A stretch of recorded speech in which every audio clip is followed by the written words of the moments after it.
Dinesh Rao sir, ಈಗ ಕೇಸ್ಗಳಿಗೆ ಮರುಜೀವ ಸಿಕ್ಕುತ್ತಾ ಹಿಂದಿನ ಕೇಸ್ಗಳಿಗೆ ಅಂತ ಒಂದು ಪ್ರಶ್ನೆ ಜೊತೆಯಲ್ಲಿ ಈಗ ನೂರಾರು ಸಂಖ್ಯೆಯಲ್ಲಿ ನಾನು ಶವಗಳನ್ನು ಹೂತಿಟ್ಟಿದ್ದೀನಿ ಅಂತ ವ್ಯಕ್ತಿ ಹೇಳ್ದ. ನಾಳೆಯಿಂದ ಪ್ರೋಸೆಸ್ ಶುರುವಾಯಿತು ಅಂತ ಇಟ್ಕೊಳ್ಳೋಣ, ಒಂದೊಂದೇ ಶವಗಳನ್ನು ಆತ ತೋರಿಸ್ತಾ ಅಂತಲೂ ಇಟ್ಕೊಳ್ಳೋಣ ಪಾಸಿಬಿಲಿಟೀಸ್. ಆಗ ಐಡೆಂಟಿಫೈ ಆಗಲಿಲ್ಲ ಅಂತಂದರೆ ವಾಟ್ ನೆಕ್ಸ್ಟ್? ಅಂದರೆ ಕಂಪ್ಲೇಂಟ್ ಕೊಡೋಕ್ಕೆ ಇನ್ನೂ ತುಂಬ ಜನ ವೆಯ್ಟ್ ಮಾಡ್ತಿರ್ಬೋದು, ಅಥವಾ ನೋಡ್ಕೊಂಡು ಕಂಪ್ಲೇಂಟ್ ಕೊಡೋಣ ಅಂತ ಕಾಯ್ತಿರ್ಬೋದು ಅಂಥ ಸಿಚುವೇಶನ್ಗಳಲ್ಲಿ. ನೋಡಿ, ಇದರಲ್ಲಿ ಐಡೆಂಟಿಫೈ ಆಗತ್ತೆ ಆಗಲ್ಲ, that is one aspect. The most important in the exhumation process ಈ ತರ ಸನ್ನಿವೇಶಗಳಲ್ಲಿ what is the most important duty ಏನಂದ್ರೆ ಎಕ್ಸ್ಯೂಮ್ ಆಲ್ ದ ಬಾಡೀಸ್. ಎಲ್ಲೆಲ್ಲಿ ಇವ್ರು ಏನ್ ತೋರಿಸ್ತಿದ್ದಾರೆ ಅದನ್ನೆಲ್ಲ ಎಕ್ಸ್ಯೂಮ್ ಮಾಡಿ ಐಡೆಂಟಿಟಿ ಪ್ರೊಫೈಲ್ ನ ಕ್ರಿಯೇಟ್ ಮಾಡಿ ಇಡೋದು. ದ DNA ಪ್ರೊಫೈಲ್ ಅನ್ನು ಸಹ ಅದಕ್ಕೆ ಅಟ್ಯಾಚ್ ಮಾಡಿ ನಾವು ಫೈಲ್ ರೆಡಿ ಮಾಡ್ಕೊಂಡಿರೋದು for each case. One identity has to be given, identity number ಕೊಟ್ಬಿಟ್ಟು ನಾವು this is what is the process. ಯಾಕಂದ್ರೆ ನಾವು ಮುಂಚೆ ನಾವು I am telling you in the foreign country, ನಾನು ಬೇರೆ ದೇಶದಲ್ಲಿ ಇದ್ದಾಗ ಅಲ್ಲಿ we use to get in loads, ಸಮುದ್ರದಲ್ಲಿ ಸಿಕ್ತಿತ್ತು. ಆಮೇಲೆ ವಿ ಯೂಸ್ ಟು ಈ ಡ್ರಗ್ ಕಾರ್ಟೆಲ್ಸ್ ಮಾಸ್ ಬರಿಯಲ್ಸ್ ಮಾಡ್ತಿದ್ರು. ಸೊ ನಾವೇನ್ ಮಾಡ್ತಿದ್ವಿ, ಐಡೆಂಟಿಟಿ ಈಗಲೂ ಸಿಕ್ಕಿಲ್ಲ, 10 ವರ್ಷ ಆದ್ಮೇಲೂ ಸಿಗೋದಿಲ್ಲ ಅದಕ್ಕೆ. But what we do is ಅದನ್ನ ತಗೊಂಡು ಐಡೆಂಟಿಟಿ ಕ್ರಿಯೇಟ್ ಮಾಡಿ ಅದ DNA ಸ್ಯಾಂಪಲ್ ನ ಅದಕ್ಕೆ ಅಟ್ಯಾಚ್ ಮಾಡಿ ನಾವು ಒಂದು ಫೈಲ್ ರೆಡಿ ಮಾಡಿ ಇಟ್ಬಿಡ್ತಿದ್ವಿ. ಯಾವಾಗ when the family member approaches the investigating officer, ಅವಾಗ ಅವ್ರ DNA ಅವರ ಬ್ಲಡ್ ಸ್ಯಾಂಪಲ್ ತಗೊಂಡು ಕಂಪ್ಯಾರಿಸನ್ ಮಾಡಿ once if it is been confirm then that case would have been taken for the investigation. So this is what is the actual method of handling cases of this nature. ಒಂದು.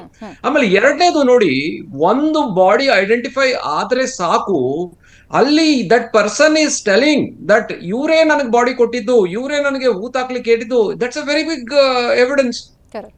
I think they have a lead to take over the case. Even identity ಆಗ್ಲಿಲ್ಲ ಅಂತಾನೆ ತಿಳ್ಕೊಳ್ಳಿ, but ಎಷ್ಟು ಜನದು ಅದರಲ್ಲಿ blunt and sharp injuries ಇಂದ murder confirm ಆಗಿದೆ ಅಂತ ಡಾಕ್ಟರ್ ಹೇಳಿದ ನಂತರ ದಟ್ ಈಸ್ ಅನದರ್ ಪ್ರೋಸೆಸ್. ಈ ತರ ಮರ್ಡರ್ ಕೇಸಸ್ ಅಂಡ್ ಈ ಕೇಸಸ್ ನಾರ್ಮಲ್ ಬರಿಯಲ್ ಗ್ರೌಂಡ್ ಅಲ್ಲ ಒಂದು. ಆಮೇಲೆ this is been unregistered with the police station and it is not in any records. That means that is a very big suspicion. ಯಾರು ತಂದು ಕೊಟ್ಟಿದ್ರು that himself is suspect. ಮಿಕ್ಕಿದೆಲ್ಲ ಅವರೇ ಹೇಳ್ತಾರೆ ಎಲ್ಲಿಂದ ತಗೊಂಡ್ ಬಂದ್ರು, ಹೇಗಾಯ್ತು ಅಂತ. That he has to reveal and police ಅವ್ರ ಭಾಷೆನಲ್ಲಿ ಅವ್ರನ್ನ ರಿವೀಲ್ ಮಾಡಿಸ್ತಾರೆ. So this is how the investigation course has to take place. But it's a very good move. And only thing is, at the earliest possible, I think they have to start with the method because it's a laborious. One ದಿವಸದಲ್ಲಿ ಆಗೋದಿಲ್ಲ, 2 ದಿವಸದಲ್ಲಿ ಆಗೋದಿಲ್ಲ. So it will take months. Okay. I think that's how they have to start with the earliest investigation ಅಂತ ನನ್ನ ಅನಿಸಿಕೆ. So ಮಾಲ್ಗತಿ sir, ಈಗ ಒಬ್ಬ ಸಾಕ್ಷಿ ಅಂತ ಒಬ್ಬ ಬಂದಿದ್ದಾನೆ, ನಾನು ಹೆಣಗಳನ್ನ ಅಂದರೆ ಶವಗಳನ್ನ ತೋರಿಸಿದ್ದೀನಿ, ಎಲ್ಲಿ ಹೂತಿಟ್ಟಿದ್ದೀನಿ ತೋರಿಸ್ತೀನಿ ಅಂತ ಹೇಳ್ತೀನಿ, ಅದು ಸ್ಕೆಲಿಟನ್ ಆಗಿರುತ್ತೆ. ಈಗ ಮಹತ್ವದ ತಿರುವನ್ನು ಆತ ಕೊಡ್ತಾನ. ಒಂದು ವೇಳೆ ಅದು ನಿಜ ಆದರೆ ಮುಂದೆ ಪ್ರೊಸೀಜರ್ ಹೆಂಗಿರುತ್ತೆ ಅಂತ ಡಾಕ್ಟರ್ ಎಕ್ಸ್ಪ್ಲೈನ್ ಮಾಡ್ತಾ ಇದ್ರು. ಈಗ ಆತೇನಾದರೂ ಸುಳ್ಳು ಹೇಳಿದರೆ ಇನ್ ಕೇಸ್ ಪ್ರಕರಣದ ಕತೆ ಏನಾಗುತ್ತೆ, ತಿರುವು ಯಾವ ಥರ ಪಡ್ಕೊಳ್ಳುತ್ತೆ? ತೋರ್ಸಕ್ಕೆ ಆಗಿಲ್ಲ ಅವನ ಹತ್ರ. ಅಲ್ಲ, ನನ್ನ ಲೆಕ್ಕದಲ್ಲಿ ಅವನು ಹೇಳೋದು 367 ಅಂತ ಹೇಳ್ತಾನೆ. 367 ಡೆಡ್ ಬಾಡಿಗಳನ್ನು ನಾನು ಬರಿಯಲ್ ಮಾಡಿದ್ದೇನೆ. ಆಮೇಲೆ ಇನ್ನೊಂದು ಕೇಳಿದ್ದೆ, ನೇತ್ರಾವತಿ ನದಿಯಲ್ಲೂ ಕೆಲವೊಂದು ಹೆಣಗಳು ಎಸೆದಿದ್ದಾರಂತೆ, ಅಲ್ಲಿಯೂ ಹರಿದೋಗಿದ್ದಾವೆ. ಹರಿದೋಗಿದ್ದು ಡಿಕಂಪೋಸ್ ಆಗಿ ಏನೂ ಗೊತ್ತಾಗೋದಿಲ್ಲ. ಈ ಬರಿಯಲ್ಲಿ ಹ್ಯಾಂಗ್ ಪರಿಸ್ಥಿತಿ ಇದೆ, ಡಿಕಂಪೋಸ್ ಆದರೂ ನಮ್ಮ ದಿನೇಶ್ ಅವ್ರಿಗೆ ಗೊತ್ತು, ಡಿಕಂಪೋಸ್ ಆದರೆ ಏನೂ ಅದು ಕಷ್ಟ, cause of death very difficult. So ಈ ಥರ ಇರುವಾಗ ಅವನು ವಿಟ್ನೆಸ್ಸು ಭಾಳ ಇಂಪಾರ್ಟೆಂಟ್ ನಮಗೆ. ಬರಿಯಲ್ಲಿ ಮಾಡಿರ್ತಾನೆ ಅವನು, ಅವ್ನಿಗೆ ಯಾರು ಹೆಣ ತಂದು ಕೊಟ್ಟರು, ಏನು ಡೈರೆಕ್ಷನ್ ಕೊಟ್ಟರು, ಯಾರು ಹುಡುಗಿ ಅಂತಂದರು, ಯಾವುದು ಎಲ್ಲಿದೆ ಅದು ಡೆಡ್ ಬಾಡಿ ಅಂತಂದ್ರು. ಆ ಡೆಡ್ ಬಾಡಿಯಲ್ಲಿ ಇವನು ಹೊಡಿರ್ತಾನೆ, ಅಲ್ಲಿ ಏನು ಮಾರ್ಕ್ಸ್ ಇದ್ದು ಆ ಡೆಡ್ ಬಾಡಿ ಮೇಲೆ, ಏನಾದ್ರೂ ಇಂಜುರಿ ಇದ್ದು, ಕೈ ಕಾಲು ಏನಾದ್ರು ಮುರಿದಿದ್ದು ಹೇಳ್ಕೊಂಡಿದ್ದಾನೆ ಅಂತಾನೂ ಮಾಹಿತಿ ಇದೆ. ಅಂದ್ರೆ ಎಷ್ಟು ಕ್ರೂರವಾಗಿ, ಅದೇ ಕ್ರೂರ, ರೇಪ್ ಅಂತ ಹೇಳ್ತಾನೆ, ಲೈಂಗಿಕವಾಗಿ ಶೋಷಣೆ ಆಗಿದೆ ಅಂತ ಹೇಳ್ತಾನೆ, ಅತ್ಯಾಚಾರ ಆಗಿದೆ ಅಂತ ಹೇಳ್ತಾನೆ. ಅದು ಸಿಂಪ್ಟಮ್ಸ್ ಅನ್ನ ಅವನು ನೋಡೇ ನೋಡಿರ್ತಾನೆ. ಅದು ಅವ್ನಿಗೆ ಲೈಂಗಿಕ ಅತ್ಯಾಚಾರ ಆಗಿದೆ ಅಂತ ಹೇಳುವಾಗ ಅದು ನೋಡಿರ್ತಾನೆ, ಗೊತ್ತಾಗೋದು ಅವನಿಗೆ. ಯಾಕೆಂದ್ರೆ ನೆಕೆಟ್ ಇದ್ದು ಅಂತ ಕೆಲವೊಂದು ಬಾಡಿಗಳು, ಏನೋ ಬಟ್ಟೆ ಇರಲಿಲ್ಲ. ಸೊ ಅವನು ಐ ವಿಟ್ನೆಸ್ ವೆರಿ ಇಂಪಾರ್ಟೆಂಟ್. ಅವನಿಗೆ ನಾವು ಮೊದಲನೇದ್ದು ಅವನಿಗೆ ಬಹಳ ರಕ್ಷಣೆ ಕೊಡ್ಬೇಕು. ನಾವು ನಮ್ಮ SIT ಅವರು ಅವನಿಗೆ ಗನ್ಮ್ಯಾನ್ ಕೊಟ್ಟು ರಕ್ಷಣೆ ಕೊಡ್ಬೇಕು, ರಕ್ಷಣೆ ಮಾಡ್ಬೇಕು.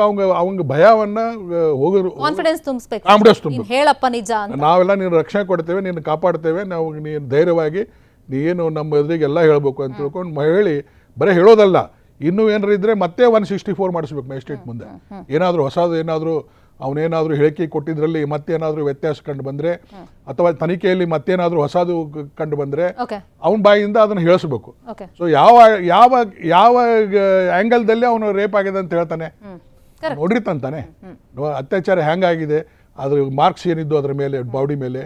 ಈಗ ಅತ್ಯಾಚಾರ ಆಗಬೇಕಾದ್ರೆ ಹಿಂಗೆ ಬರೀ ಮರ್ಕೊಳ್ಳಲ್ಲ, ರೆಸಿಸ್ಟೆನ್ಸ್ ಇರ್ತದೆ, ಅವ್ರಿಗೆ ಹಿಂಗೆ ಪರಿಚಿದ್ದಿರ್ತವೆ, ಅವ್ರಿಗೆ ರೆಜಿಸ್ಟರ್ ಮಾಡಿರ್ತಾರೆ, ಮೈ ಮೇಲೆ ಗಾಯಗಳು ಇರ್ತವೆ, ಹೀಗೆ ಇವೆಲ್ಲ ನೋಡಿರ್ತಾನೆ ಅವೆಲ್ಲ ನೋಡಿದ್ರೆ ಆ ಸಿಮ್ಟಮ್ಸ್ ಮೇಲೇ ರೇಪ್ ಆಗಿದೆ ಅಂತ ನಾವು ಕಂಡು ಹಿಡಿಬೋದು ಅವನ ಹೇಳಿಕೆ ಮೇಲಿಂದ. ಅದು ಅಷ್ಟೇ ಅಲ್ಲದೆ ನಮಗೆ ಲೈಂಗಿಕವಾಗಿ ಶೋಷಣೆ ಮಾಡಿದ್ದಾರೆ, ಲೈಂಗಿಕವಾಗಿ ನಮಗೆ ಭಾಳ ತೊಂದರೆ ಕೊಟ್ಟಿದ್ದಾರೆ ಅಂತ ಅವ್ರ ಸ್ನೇಹಿತರ ಮುಂದೂ ಹೇಳಿರ್ತಾರೆ. ಅವ್ರ ಮನೆಯಾಗ ಹಿರಿಯರ ಮುಂದೆ ಹೇಳಿದ ಇದ್ರೂ ಸಹ ಯಾರು ಕ್ಲೋಸ್ ಫ್ರೆಂಡ್ಸ್ ಇರ್ತಾರೆ ಅವ್ರ ಮುಂದೆ ಹೇಳಿರ್ತಾರೆ, ಅಥವಾ ಮನ್ಯಾಗ ತಾಯಿ ಮುಂದೂ ಹೇಳುವಂಥ ಸಂದರ್ಭ ಬಂದಿರಬಹುದು. ಹೆಣ್ಮಕ್ಳು ಇದ್ದರು ತಾಯಿ ಮುಂದೆ ಹೇಳ್ತಾರೆ, ಗಂಡಸರ ಮುಂದೆ ಹೇಳದೇ ಇದ್ರು ಅವ್ರ ಮುಂದೆ ಹೇಳಿರ್ತಾರೆ. ಸೊ ಇಂಥ ಸಾಕ್ಷ್ಯಾಧಾರಗಳನ್ನು ಕಲೆಕ್ಟ್ ಮಾಡಿ ನಾವು ಅದನ್ನು ಚಾರ್ಜನ್ನು ಫ್ರೈ ಮಾಡ್ತೇವೆ. ಅದ್ರ ಜೊತೆಗೆ ಸೈಂಟಿಫಿಕ್ ಆಗಿ ನಾವು ಫಾರೆನ್ಸಿಕ್ ನೋಡ್ಕೊಂಡು ಅವ್ರ ಕಡೆಯಿಂದ ರಿಪೋರ್ಟ್ ತಗೋತೇವೆ. ಈ ತಗೊಂಡ್ಮೇಲೆ ಕೆಲವೊಂದು ಏನಾಗಿರ್ತವೆ, ಈಗ ಕೆಲವೊಂದು ಬೋನ್ ಫ್ರ್ಯಾಕ್ಚರ್ ಆಗಿರ್ತವೆ. ಈಗ ಇದರಲ್ಲಿ ನೋಡಿ 3-4 ಸಾವಿರ ವರ್ಷದ ಹಿಂದಿನ ಡೆಡ್ ಬಾಡಿನೇ ಕಾಸ್ ಆಫ್ ಡೆತ್ ಹೇಳ್ತಾರೆ. ಇದರಲ್ಲಿ ಯಾವುದದು ನಮ್ಮ ಪಿರಾಮಿಡ್ ಒಳಗೆ ಸಿಕ್ಕಿದ ಈಜಿಪ್ಟ್ದಲ್ಲಿ ಪಿರಾಮಿಡ್ದೇ 4,000 ವರ್ಷದ್ದು ಕಾಸ್ ಆಫ್ ಡೆತ್ ಮಮ್ಮಿದು ಕಾಸ್ ಆಫ್ ಡೆತ್ ಹೇಳ್ತಾರೆ. ಅಲ್ಲಿ ಬೋನ್ ಫ್ರ್ಯಾಕ್ಚರ್ ಆಗಿತ್ತು, ಇಲ್ಲಿ ಫ್ರ್ಯಾಕ್ಚರ್ ಆಯಿತು, ಅಥವಾ ಥ್ರಾಟ್ಲಿಂಗ್ ಆಗಿತ್ತು, ಹೊಡೆದು ಕೊಂದಾರ, ಇದರ್ಲಿಂದ ಕೊಂದಾರ ಅಂತ ಆಗ ಹೇಳುವಾಗ ಇದು ಈಗ 20 ವರ್ಷದ ಯಾವುದು ಲೆಕ್ಕ ಮೇಡಮ್? ಓಕೆ ಸರ್, ಈ ವ್ಯಕ್ತಿ ಈ ಕೇಸ್ನಲ್ಲಿ ಎಷ್ಟು ಮಹತ್ವದ ಸಾಕ್ಷಿ ಆಗ್ತಾನೆ SIT ಮುಂದೆ? ಈಗ ಅವನು ಈಗಾಗಲೇ ಒಂದು 164 ಸ್ಟೇಟ್ಮೆಂಟ್ ಕೊಟ್ಟಿದ್ದೇನೆ ಕೇಳ್ತಾನೆ. ಅವನ ಜೊತೆಗೆ ಬಾಕಿ ಇರೋರು ಯಾರೆಲ್ಲ ಬಂದು ಮಾತಾಡಿದ್ದಾರೆ ಅಥವಾ ಆ ಸಾಕ್ಷಿ ಬಂದಾಗ ಒಬ್ಬನಾಗಿ ಹುತ್ತು ಹಾಕ್ಲಿಕ್ಕೆ ಹೋಗಿಲ್ಲ. ಆತ ಈಗ ಯಾರ್ಯಾರ ಹೆಸರು ಹೇಳಿದಾನಲ್ಲ ಆಲ್ರೆಡಿ, ಅವ್ರನ್ನೆಲ್ಲ ವಿಚಾರಣೆ ಅವ್ರನ್ನ ವಿಚಾರಣೆ ತಗೊಂಡು ಅದನ್ನು ಎಷ್ಟು ಪ್ರಬುದ್ಧವಾಗಿ ಅವನು ಮಾಡಿದ ನಿಜ ಅಂತ ಹೇಳೋದಕ್ಕೆ ಸಾಬೀತು ಮಾಡಲಿಕ್ಕೆ ಪೊಲೀಸ್ನವರು ತಕ್ಷಣ ಅವ್ರ ಮೇಲೆ ತಗೊಳ್ತಾರೆ. ತೀಕ್ಷ್ಣ ಕ್ರಮ ತಗೊಳ್ಬೇಕು. ಕಾರಣ ಏನಂದರೆ ಇನ್ನು ವಯಸ್ಸಾದರೂ ಸತ್ತೋಗ್ಬಿಡ್ತಾರೆ, ನಾಳೆ ಸಾಕ್ಷಿಗೆ ಜನ ಸಿಕ್ಕೋದು ಕಷ್ಟ ಆಗೋಗ್ಬಿಡ್ತದೆ. ಇದಕ್ಕೆಲ್ಲ ಕಾರಣದಿಂದಾಗಿ ಅವನು ಹೇಳಿದ ವಿಚಾರ ಒಂದು ಈ ಆರಂಭದಲ್ಲಿ ಕೇಸು FIR ರಿಜಿಸ್ಟರ್ ಆದ ಮೇಲೆ ಮಾತ್ರ ಅಲ್ಲ, ಇನ್ನು ಮುಂದಕ್ಕೂ ವಿಚಾರಣೆ ನಡೆಸಿ ಅದನ್ನು ಒಂದು ಅಂತಿಮ ವರದಿ ಕೊಡೋದಕ್ಕೆ ಅನುಕೂಲ ಆಗ್ತದೆ. ಖಂಡಿತ ಸರ್ ಹೇಳ್ದಂಗೆ SIT ಮೇಲೆ ಜನರಿಗೊಂದು ಭರವಸೆ ಬಂದಿದೆ. ಸರ್ಕಾರದ ನಡೆ ಬಗ್ಗೆ ಅಭಿನಂದನೆಗಳನ್ನು ತಿಳಿಸ್ತಾ ಇದ್ದಾರೆ. ಸದ್ಯ ಈ ಸರ್ಕಾರನಾದರೂ ಒಂದು SIT ಮಾಡ್ತಲ್ಲ ಅಂತ ಈಗ ತನಿಖೆ ಹಾದಿ ಮೇಲೆ ಜನ ಬಹಳ ಕುತೂಹಲದಿಂದ ಕಾಯ್ತಾ ಇದ್ದಾರೆ. ಮುಂದೆ ನೋಡೋಣ ಏನೆಲ್ಲ ಅಂತ ಫಾಲೋ ಅಪ್ ಮಾಡೋಣ. ಸರ್ಕಾರನ ಅದಕ್ಕೆ ಕೈ ಹಾಕ್ಲಿಕ್ಕೆ ಹೋಗಬಾರ್ದು, ಮಾಡೋದಿಲ್ಲ ಅಂತ ನನ್ನ ಭಾವನೆ ಇದೆ. ಮಾಡಲಿ ಆಗ್ತದೆ, ಯಾಕಂದ್ರೆ ಅದೆಲ್ಲ ನಡೆದಿದ್ದು ಈ ಸರ್ಕಾರ ಇದ್ದಾಗಲ್ಲ, ಬೇರೆ ಬೇರೆ ಸರ್ಕಾರ ಇದೆ. Correct. Fine. Thank you so much Nanaiah ಅವರೇ. Thank you so much Malgathi sir. Thank you so much doctor ಚರ್ಚೆಯಲ್ಲಿ ಪಾಲ್ಗೊಂಡಿದ್ದಕ್ಕೆ. SIT ಇವತ್ತಿನಿಂದ ತನಿಖೆಯನ್ನು ಆರಂಭ ಮಾಡ್ತಾ ಇದೆ. ಮುಂದೆ ಯಾವ್ಯಾವ ಆಯಾಮಗಳಲ್ಲಿ ತನಿಖೆಯನ್ನು ಮಾಡಲಾಗುತ್ತೆ, ಯಾವ್ಯಾವ ತಿರುವುಗಳನ್ನು ಈ ಪ್ರಕರಣ ಪಡ್ಕೊಳ್ತಾ ಹೋಗುತ್ತೆ, ಫಾಲೋ ಅಪ್ ಮಾಡೋಣ. ಇದಾಗಿತ್ತು ಈ ಹೊತ್ತಿನ ವಿಶೇಷ. ನೋಡ್ತಾರೆ ನ್ಯೂಸ್ 18 ಕನ್ನಡ. ಜಾಲ ನಮ್ಮದು, ಬಲ ನಿಮ್ಮದು.